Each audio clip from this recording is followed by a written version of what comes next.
Tapos na nga ang season nito pero ngayon pa nga lang namin napitas ang sobrang lalaking mangga. Sa sobrang tagal nga niyang mahabal, inabot na nga siya ng buwan ng July. Kaya naman kung hindi ka pa nakakita ng sobrang laking mangga, halika, panoorin mo nga to. Dahil ngayon nga kakainin ko na ito. Hello mga bishi! Buwan pa nga ng Abril nung simulang namunga itong puno ng mangga. At simula nga nung namunga ito, inalagaan na talaga ito ni Kuya Boyet. Tignan nyo mga bishi, mayroon talaga siyang nakabalot na mesh bag. Kasi nung nakaraang taon, nung namunga nga ito, sobrang daming nasira. Dahil nga ito, doon sa insekto na nanunusok. Sa labas ng mangga, okay naman, pero yung loob niya, bulok na pala. Sa sobrang daming ng bunga nitong mangga, mayroon pa rin talagang mga nagkandasira. Isa siguro sa naging factor, kaya medyo nagkandasira yung ibang bunga nitong mangga ay dahil sa ating tag-ulan na panahon. Alam nyo ba mga bishi na hanggang ngayon hindi pa rin talaga namin alam kung ano ba ang tawag sa manggang ito? Kaya naman habang napapanood mo ito, paki-comment naman kung taga saan ka para naman malaman ko kung saan na nga ba umabot itong aking video. Baka nga din mayroon kang idea kung ano nga ba talaga ang tawag sa variety ng manggang ito, paki-comment mo na nga lang din dito. Siguro nagtataka kayo kung bakit puro mangga nga yung ina-upload ko na mga reels. Siguro mayroon din sa inyong sobrang nananawa na dahil sa mga uploaded reels ko na puro mangga. Dahil nga sa kakamangga ko, eto nga't nabagsakan pa ako. Ngayon nga isasabihin ko sa inyo ang totoo. Dahil nga yan mga bishi na sa tuwing nag-upload nga ako ng reels na tungkol sa mangga, grabe talaga yung views niya. Umaabot talaga siya ng million views, like 12 million and 11 million views. 3 to 5 seconds lang yung pag-upload ko ng video na yon, pero grabe talaga yung inaabot ng views niya. At syempre, kumikita nga din ako dahil doon. Kung mayroon kang ng time, pwede mong i-check yung reels ko at i-check mo nga din yung mga views nung mangga ko, magugulat ka lang din talaga. Yung tipong hawak ko lang yung isang pirasong mangga, tapos binidyohan ko lang siya, walang kahit anong tugtog, walang kahit ano, mga ugong-ugong lang ng sasakyan.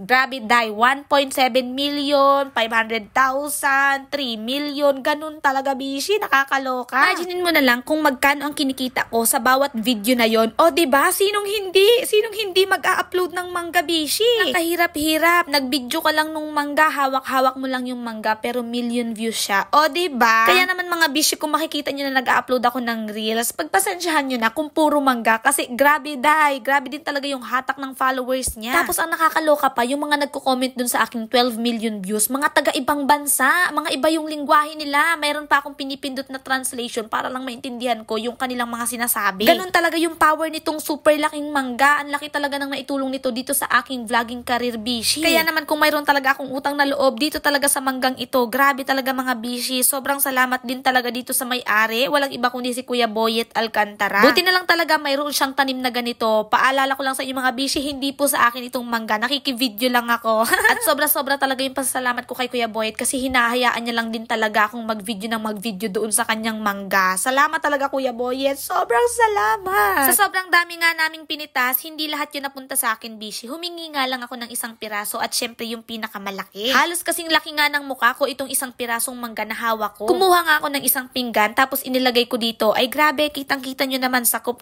talaga niya yung isang buong pinggan. Sobrang ganda nga ng pagkakahabal nitong mangga. Hindi mo talaga siya makikita na mayroong damage. Eto nga't kumuha na ako ng kutsilyo para balatan siya at grabe, hirap na hirap ako sa pagbabalat. Hindi ko talaga kaya itong mag-isa. Sinubukan ko nga din siyang balatan nung katulad sa pagbalat natin ng ordinaryong mangga, yung mga Indian mango, yung ganyan, 'di ba ganyan tayo magbalat? Pero bishi, napakahirap. Yung kamay ko parang mababa na. Tas eto pa nga bishi, alam nyo ba, yung mga ganyang clips lang, halimbawa, binalatan ko lang siya, kinagatan ko lang yung mangga, ay grabe bishi, 1.7 million, 500,000, 2.5 million, kinilo ko lang yung mangga, kakaloka talaga siya. Mayroon pa nga ako isang kakilala, nagsabi siya sa akin, bishi, bakit naman puro mangga yung ina-upload mong video? Kwento ko sa kanya kung bakit, naloka din siya bishi, like, amazed din talaga siya katulad ko. Sabi nga niya sa akin, kaya naman pala, ay kahit ako, upload na lang din ako ng upload ng mangga, kung mayroon lang din nga, baga, diba? Eto na nga mga bishi, tinawag ko na nga si tita, ang aking kapartner dito sa pagbabalat ng mangga since last year pa. Nalatan nga namin siya gamit ang filler, ang kaso mo napunggal dahil sobrang laki at sobrang tigas nitong mangga. Kaya sabi ko sa kanya, kumuha muna siya ng mas malaking kutsilyo at habang naghihintay nga ako mga bishi, kinagatan ko na nga ito dahil sobrang laway na talaga ako. Pati nga itong bunso ko na si Sia ay natatakam, kaya naman pinakagat ko siya. Syempre natikman niya lang pero wala siya nakabkab kasi nga sobrang liit pa ng ngipin niya. Habang nagbabasa nga ako ng comment section mga bishi, mayroon ako nakita doon na ang sabi grabe, kapag lumaki na nga daw itong mangga ng sobrang laki tapos nahinog na siya, sobrang mabalahibo, sobrang lasang ipis, tapos pangit daw yung lasa niyan, mabaho, ganyan, walang lasa, yung mga ganun, sari-sari mga bishi. Pero alam nyo ba, sa ilang beses ko na pagkain itong mangga na aking pinapakita sa inyo, ay grabe, ang sarap talaga niya. Para ka nga kumakain ng Indian mango, na Carabao mango, tapos yung apple mango, di ba magkakaiba ng lasa niyan? Parang ganun siya mga bishi, parang pinaghalo-halong lasa na ganun. Pero basta lasang mangga talaga siya na ordinary lang, ang pinagkaiba, sobrang laki lang talaga nito. Para sa mga hindi pa nga po nakakaalam, itong mangga na ito, yung pinakampunla niya na itinanim ni Kuya Boyet ay nanggaling sa Guimaras. 500 pesos nga daw ang bili niya sa punla na yon, tapos itinanim niya. Akala nga daw niya ay ordinaryong mangga lang ito, pero nung namunga na nga,